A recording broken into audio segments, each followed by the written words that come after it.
day, viewers. The Colonel speaking to you live from the Preceptor of British Imperial YouTube Broadcasting. I've been shifting a few records recently, particularly in my disposals pile, which are ones that go for, well, not recycling, they go for, well, ballast really and things like that. Anyway, and I found one or two records that shouldn't have been amongst that heap. This one may have been though, but we'll see after I've played it.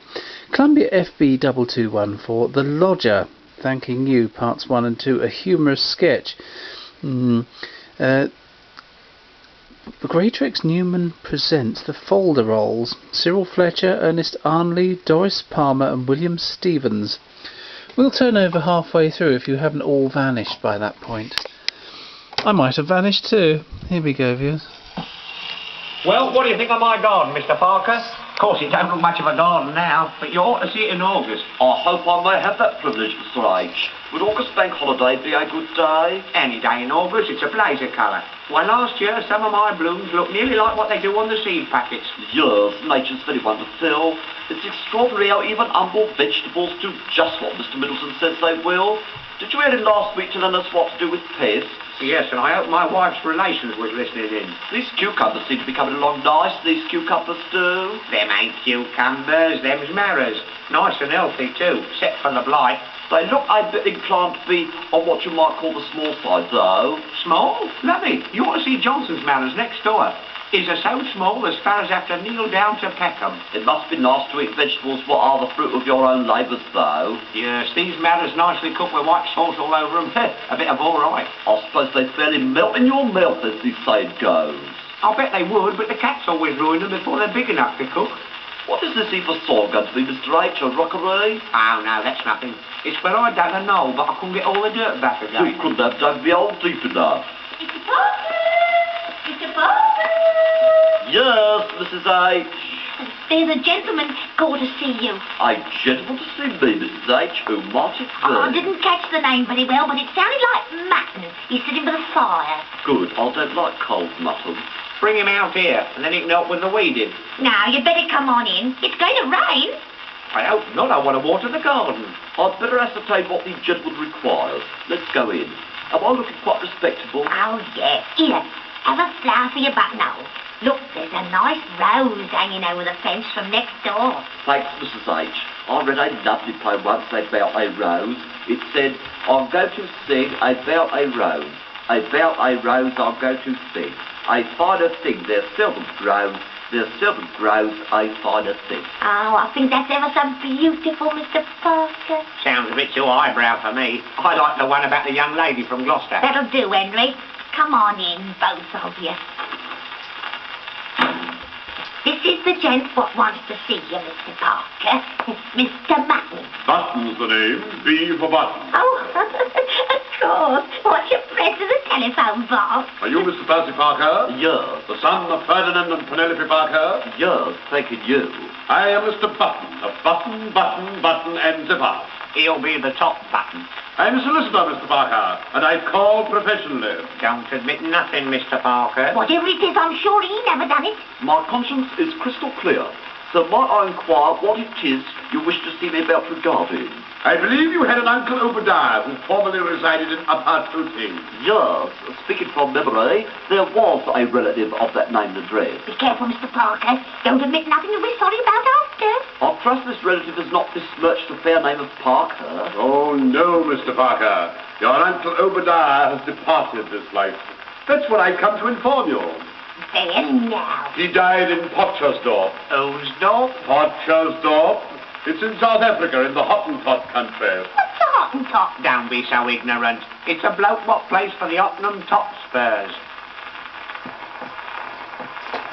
Well, that was vaguely... no, it wasn't. It was pretty awful, wasn't it?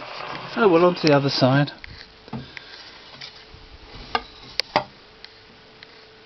Am I to understand, Mr. Butler, that Uncle Obadiah has shuffled off this mortal soil? Yes, Mr. Parker, and you're his sole heir. Flo, make Mr. Button a nice cup of tea. Pleasure, I'm sure. The late Mr. Parker was a man of divers interests. Really, I've no idea he could swim. No, no.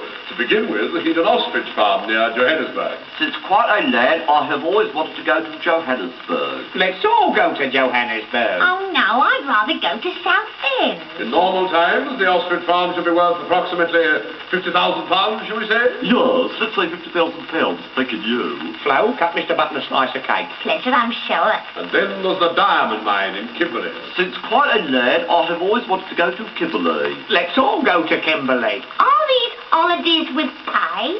In normal times, the diamond mine should realise approximately $250,000, shall we say? Yes, that's quite a nice piece of money, thanking you. $250,000? Flo, get Mr. Button a boiled egg. Pleasure, I'm sure. And then there's the fruit farm at Clinkersville. A fruit farm? I'll open a tin of pineapple. Since quite a lad, I have always wanted to go to Clinkersville. Let's all go to Clinkersville. Parker, old man, you're rich. Yes, thanking you. In normal times, Mr. Parker would be rich, but unfortunately, times are not even approximately normal. Minute as to which? You see, last year was a very bad year for ostriches. Was it really? Yes, they molted twice instead of once. So I'm afraid the ostriches lost money. Flo, never mind that egg. And I'm sorry to tell you, Mr. Parker, it was an even worse year for diamonds. Was it really? January wasn't so bad, but February fell off terribly. And March was simply deplorable. How was December? I was born in December. That was the worst month of all, Mr. Parker. We had labour trouble with the coolies. I suppose they molted 3 times. Don't bother with that cake, Flo. And what about the fruit farm, Mr. Button? Well, spring was a record, a marvellous crop. But then the blight set in and blighted everything. I know what the blight does to my marrows. After the blight came the worst drought on record. Everything perished. And after drought came doubt. I'm afraid so, Mr. Parker. I'll turn the gas off under the kettle. Did you even bring him back a few ostrich feathers? I'm afraid not. No diamonds from the farm. I'm afraid not. But there is just a little something that we were able to save from the fruit farm. This is for you, Mr. Parker. A banana. Since quite a lad, I have always wanted a banana. Let's all go down the Strand. Well, it's approximately the time I was going. Goodbye, Mr. Parker. Goodbye, Mr. and Mrs. Harris. Goodbye. Goodbye. Goodbye, Mr. Button B. And we ain't thanking him. Oh, I'm sorry, Mr. Parker, but never mind. You're no worse off than you were. That's right, and we can still celebrate what might have been. Open that tin of pineapple, Flo. Yes. With your pineapple and my banana, we can have a regular harvest festival. You've still got your job, Mr. Parker? And your elfin strength. Well, your elf anyway. Yeah, and you've still got your friends. Including us. We're quite old friends now.